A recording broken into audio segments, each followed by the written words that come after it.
রং খেলার এই দিনটা নিজেকে আর আয়নায় কোনোভাবে চেনা যায় না। বড় মেয়ে বেঁচে আর পালাতে পারল না। ওকে সবাই ধরে মুখে তো দিতে পারিনি, ওর চুলগুলোতে রঙে ভর্তি করে দিল। এর মধ্যে ছেলে এসে আমাকে একটু রং মাখিয়ে গেল।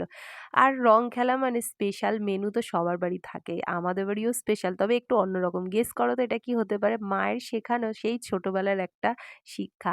আমাকে যেভাবে মা শিখিয়েছে আমিও চেষ্টা করি আমার মেয়েদেরকে সেভাবেই শেখানোর জন্য। মা বলতো রং খেলার আগে কিন্তু ভালো করে স্নান করে পরিষ্কার জামাকাপড় পরে আগে কিন্তু ভগবানকে সেবা করতে হবে। সেবা করে আর ভগবানের প্রতি আবির রং নিবেদন করে তাকে একটু রং লাগিয়ে কিন্তু বড়দের পায়ে আবির ছোঁয়াতে হয়। তারপরে নিজেরা খেলা করো। আর আমিও ঠিক সেভাবে মেয়েদেরকে বলে আসি। ছাদে গিয়ে দেখি মেয়েদের তো বিশাল এক আয়োজন। তারা এখানে লস্যি করতে বসেছে আর সে নানা রকমের ফল দিয়ে।